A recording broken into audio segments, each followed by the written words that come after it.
Karim Wade, ex-ministre, exclu des listes électorales car condamné à 6 ans de prison pour enrichissement illicite. Khalifa Sall, le maire de Dakar, vient d'être révoqué, condamné en appel à 5 ans de prison ferme pour détournement de fonds publics. Les deux grands opposants au président Macky Sall enchaînent les coups durs.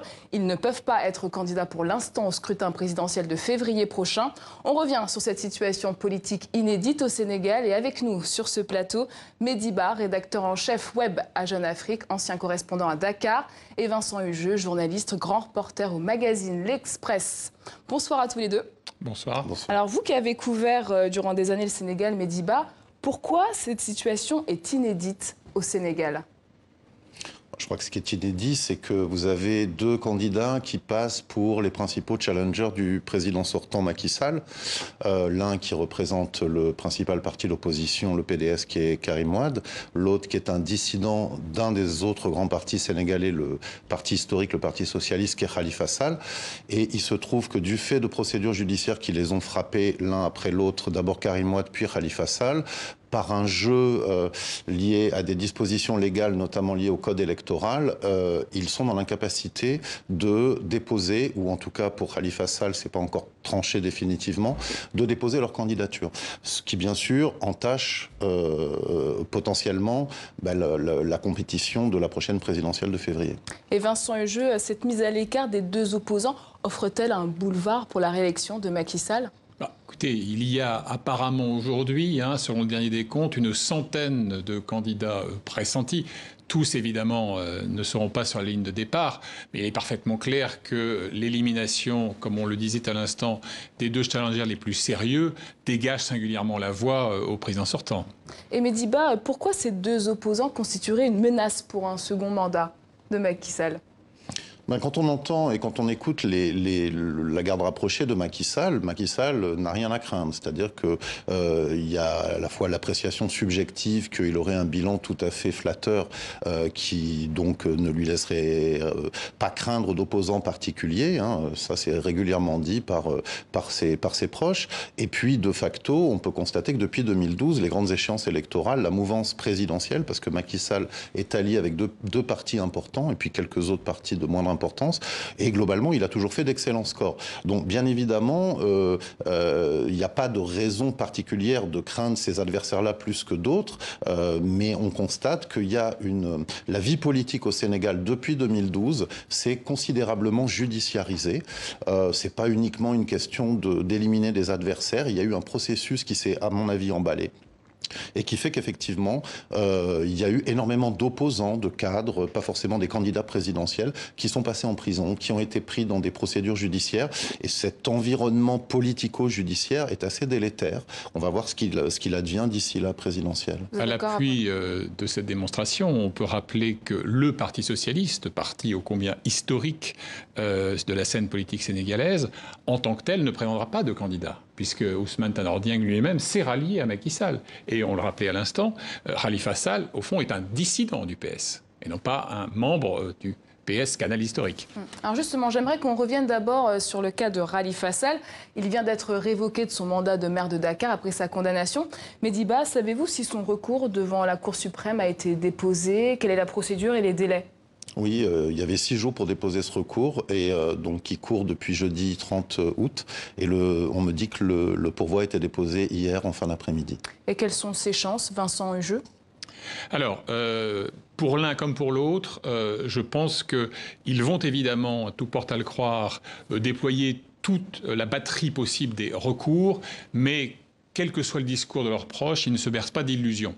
Si on prend le cas de Karim Wade, il annonce dans un tweet récent que puisqu'on ne peut pas faire confiance à des juges aux ordres, je le cite, il va se tourner vers toutes les juridictions internationales. Alors on peut imaginer à nouveau des recours auprès de la Cour de justice de la CEDEAO, par exemple, qui déjà dans un arrêt antérieur avait critiqué des procès inéquitables, je les cite.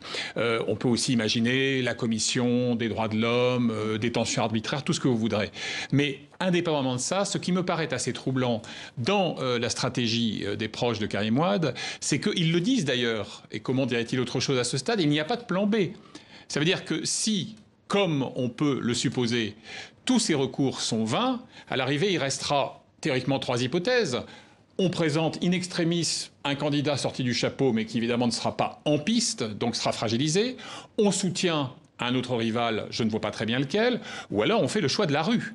Et d'ailleurs, dans certaines déclarations, dont celle du numéro 2 du PDS, eh bien, on dit, je le cite là aussi, c'est quelqu'un qui a été arrêté d'ailleurs pendant quelques heures après des manifestations d'un front de la résistance hier à Dakar, on dit, ils nous ont déclaré la guerre, nous allons décréter la mobilisation populaire. Donc là, qu'est-ce que ça veut dire? C'est l'option du sabotage des échéances électorales. On va revenir sur Khalifa Sall. Il s'est toujours défendu en disant que la pratique était courante dans la classe politique sénégalaise d'utiliser les deniers publics. Quelle est cette pratique et qui en use, Mediba? Vous savez, l'affaire Khalifa Sall, d'un point de vue judiciaire, c'est l'affaire de ce qu'on appelle la régie d'avance, la caisse d'avance de la mairie de Dakar. Au fond, c'est une caisse noire pour parler de manière triviale. Donc, Khalifa Sall a simplement plaidé, lui, ses avocats, son entourage, depuis le début, qu'il s'agissait de fonds politiques. C'est-à-dire qu'on avait dévolu déjà de longue date au maire, avant lui, il est maire depuis 2009 à Dakar, une caisse, si vous voulez, qui permet de puiser pour pallier à tout un tas de dépenses immédiates. Ça peut être d'aider des nécessiteux, mais ça peut être aussi de donner des fonds à des gens qui viennent sécuriser une manifestation. On est à Dakar, donc c'est vraiment le cœur du pays, si on peut dire. Beaucoup de choses s'y passent. Ça peut être d'aider un dignitaire religieux à aller se faire soigner à l'étranger. Ça peut être tout un tas de choses. Là, c'est pas lui qui le dit, c'est moi qui donne mes interprétations. Bon, et voilà, et les défenseurs de Khalifa Sall disent ça se faisait de longue date, c'était connu, on aurait pu le réformer, on aurait pu dire ça suffit, on légalise tout ça. On a épinglé d'autres personnes, justement, d'autres politiques? En tout cas, en fait, ça vient d'un rapport de l'inspection générale d'État. Ce rapport était sur la mairie de Dakar en général. Au sein de ce rapport, il y avait un passage sur la caisse d'avance. Et ce rapport, l'IGE dépendant du président de la République, a été transmis au président de la République. Il se trouve simplement qu'il y a eu une certaine célérité dans la transmission par le président de la République de ce rapport à la justice et qu'immédiatement, les choses se sont enchaînées et ont amené très vite, en mars 2017, à la mise en cause et à l'inculpation de Khalifa Sall, son placement en détention, etc., etc. Donc, ce qui est sûr, c'est qu'il y a bien eu des factures totalement factices pour justifier la sortie des fonds. Ce que les avocats, d'ailleurs, de l'intéressé, eux-mêmes reconnaissent. Ils parlent d'une centaine de fausses factures signées de la main de leurs clients. Mais intransigeance à géométrie variable. Et il est clair que si tous les élus sénégalais qui avaient tapé dans la caisse d'avance pour les usages qui viennent d'être énoncés étaient en tôle, eh bien, il faudrait pousser les murs de la prison de Rebeuss. Et pour Khalifa Sall qui prône la bonne gouvernance, son discours n'est-il pas en contradiction quand on voit ces pratiques? Oui, mais il est parfaitement clair que si on a une vision absolument puriste de la gestion des deniers publics, il est fautif. Mais là encore, tout est relatif. Il est clair que son exposition médiatique et politique, que le danger virtuel qu'il incarne pour le président sortant n'est pas neutre dans la décision qui a été prise. Et Mediba, est-ce que ces déboires judiciaires peuvent rapprocher ces deux opposants aujourd'hui? Alors, de fait, ils les ont rapprochés. C'est un article, d'ailleurs, là, que je viens de terminer, qui paraîtra dans le prochain Jeune Afrique. On s'est penché sur cette question. Est-ce que ces destins croisés, ces destins contrariés, entre deux hommes qu'au fond, rien ne rapprochait jusque-là. Ils n'étaient pas antagonistes, ils n'étaient pas adversaires, mais simplement, leurs itinéraires ne s'étaient jamais vraiment, ils n'ont pas fait partie du même parti, n'étaient pas amis, n'avaient pas de relation particulière. De fait, alors, bien sûr, ce qui est compliqué, c'est que depuis juin 2016, Karim Wade est exilé au Qatar, il n'a toujours pas remis les pieds à Dakar, et depuis mars 2017, Khalifa Sall est emprisonné. En revanche, leurs entourages respectifs communiquent énormément. D'ailleurs, Karim Wade communique avec beaucoup, et d'ailleurs l'entourage de Khalifa Sall aussi. Il y a eu des tentatives de faire une liste unique de l'opposition lors des législatives de 2017. Donc, ce qui est sûr, c'est qu'ils sont solidaires l'un de l'autre. C'est créer une forme d'empathie mutuelle dans l'adversité. Et aujourd'hui, c'est vrai qu'on est quand même frappé. Ce sont quand même deux hommes qui se sont révélés des opposants en prison, tous les deux. Ce sont deux hommes qui cultivent une forme d'animosité envers le président actuel Macky Sall parce qu'il lui attribue ce sort contrarié. Et ce sont deux hommes qui, là, vont faire en tout cas quelque chose de commun pour essayer que chacune de leurs candidatures soit autorisée, même si pour l'instant c'est mal engagé. Et vous croyez au rapprochement des deux opposants? Une nuance, c'est-à-dire que si il est parfaitement clair que cette adversité commune les soude, à l'instant T, il y a une sorte d'union sacrée contre cette mise à l'écart de l'échiquier politique. Si on sortait de cette phase-là, ce serait quand même le choc de deux égos assez considérables. Est-ce que ça va nuire au bon déroulement du processus électoral, tous ces événements qui se sont passés, Mediba? Moi, je pense que quand on écoute, et on en a interviewé là, cette semaine quelques-uns, notamment les leaders de l'opposition et en particulier du Parti démocratique sénégalais, donc Karim Wade est le candidat. Bon, la phrase qui revient comme un leitmotiv, la première, c'est comme le disait Vincent, je crois, il n'y aura pas de plan B. Donc quoi qu'il arrive, c'est Karim Wade notre candidat. Et la deuxième chose, c'est si l'élection doit se tenir sans Karim Wade, elle ne se tiendra pas.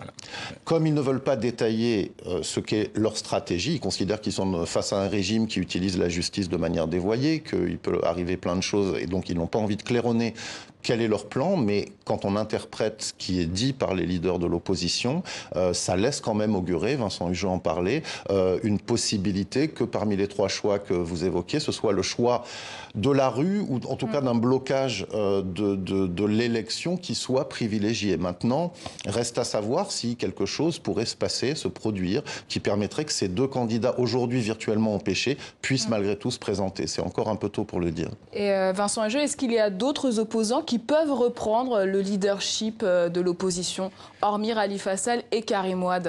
Vous savez, on disait d'un prince légendaire qui était plus grand mort que vivant. On peut dire de cette manière que politiquement, ils sont plus incontournables à l'ombre qu'à l'air libre. C'est-à-dire que de cette manière, ça sanctifie, ça sacralise leur figure politique. Et donc, dans ce contexte-là, c'est eux qui font de l'ombre à d'éventuels rivaux. Et d'ailleurs, très franchement, ce n'est pas faire injure à la classe politique sénégalaise de dire qu'il n'y a pas une personnalité, des personnalités, qui est l'équation personnelle suffisante pour aller défier Macky Sall en l'absence des deux challengers, je dirais, historiques et classiques. Alors, une dernière question. On dit souvent que le Sénégal est un modèle des démocraties en Afrique de l'Ouest. Ces derniers événements vont-ils entacher cette image de bon élève? Mediba, rapidement. Écoutez, il y a eu récemment un rapport d'Amnesty International, bien évidemment, qui est critiqué, contesté par le régime en place, mais qui revient justement sur un certain nombre de choses. Je crois que les deux choses qui sont pointées depuis déjà quelques années maintenant, la première, c'est une interdiction récurrente, on l'a vu encore hier dans l'actualité, des manifestations dans la ville de Dakar. Ça veut dire que toute manifestation dont le mot d'ordre consiste à critiquer d'une manière ou d'une autre des décisions prises par le pouvoir en place est régulièrement interdite. Si les gens se réunissent malgré tout, il y a des interpellations. On a vu hier je ne sais combien de leaders politiques interpellés. Ça, c'est la première chose. La deuxième, c'est l'utilisation effectivement de la justice à l'encontre d'opposants. Parfois, c'est pour offense au chef de l'État, parfois, c'est pour des délits financiers, mais c'est vrai qu'il y a eu énormément, enfin en tout cas un nombre très important pour un pays comme le Sénégal, d'opposants qui sont passés par la prison de Rebeuss et par le palais de justice de Dakar depuis 2012-2013. Merci beaucoup, notre temps est écoulé, je suis navrée. Merci Mediba, rédacteur en chef web à Jeune Afrique, et Vincent Hugeux, grand reporter à l'Express pour vos analyses.